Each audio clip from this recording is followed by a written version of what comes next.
తిరువురులో జరిగిన సంఘటనకి మీరు నాన్నగారి ఆఫీస్కి వెళ్ళి బాబు గారి విషయం గురించి మాట్లాడారు, తర్వాత నాన్నగారి విషయం కూడా మాట్లాడారు. దాని గురించి మీరు ఏం జరిగింది, ఏమిటి, బాబు గారు ఏం చెప్పారు, నాన్నగారు మీరు ఏం చెప్పారు, ఏం జరిగింది? 7వ తారీఖు తిరువురులో భారీ బహిరంగ సభ జరపాలి అని పార్టీ నిర్ణయం తీసుకుంది.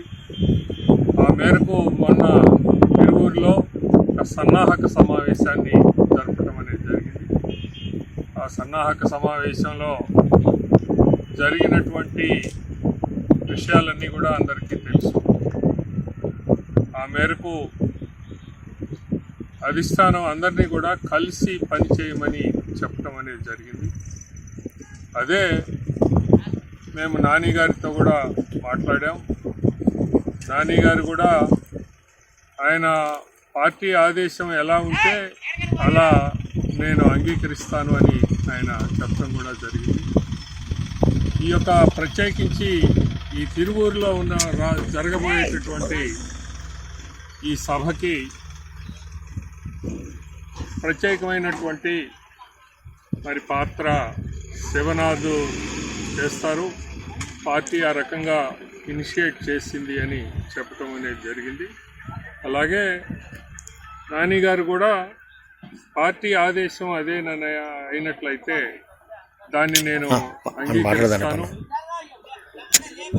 పార్టీ యొక్క ఆదేశాన్ని పూర్తిగా శిరసావహిస్తాను అని ఆయన చెప్పడం అనేది జరిగింది. అదే ఆయన ప్రకటన రూపంలో కూడా ఇచ్చారు, మనం చూసాం. అలాగే ఎంపీ గారి యొక్క ప్రోటోకాలు ఆయన పాటించడం అనేది జరుగుతుంది. ఆయనకి ఏ రకమైనటువంటి ప్రోటోకాల్ ఇవ్వాలి అనేది పార్టీ ఆ రకమైనటువంటి ప్రోటోకాల్ ఇవ్వమనే చెప్పడం అనేది కూడా జరిగింది. అందరం కూడా కలిసి ఎవరెవరి బాధ్యతల మేరకు వారు ఈ యొక్క బహిరంగ సభని విజయవంతం చేయడానికి పార్టీ శ్రేణులందరూ, నాయకులందరూ కూడా కృషి చేస్తూ ఉన్నారు. తప్పనిసరిగా ఈ సభ విజయవంతం అయి తీరుతుంది. ఇందులో ఎలాంటి ఆటంకాలు, అవరోధాలు లేవు అనేది నేను తెలియజేస్తాను. సరే, ఎంపీ గారి టికెట్ గురించి కానీ ఏమన్నా సంభాషణ? ఈ టికెట్ విషయం అనేది ఎక్కడా కూడా రాలేదు. అది టైం కూడా కాదు. ఇది టికెట్ ఎవరికి, ఎప్పుడు, ఏమిటి అనేటటువంటి విషయం అది అధిష్టానం తేల్చేటటువంటి విషయం తప్ప ప్రత్యేకించి ఈ బహిరంగ సభ ఎలా విజయవంతం చేయాలి అనేటటువంటి దానికే పార్టీ మరి బాధ్యతల్ని నిర్దేశించటం అనేది జరిగింది. ఆ మేరకు శివనాథ్ గారు ఇక్కడ పనిచేస్తూ ఉన్నారు.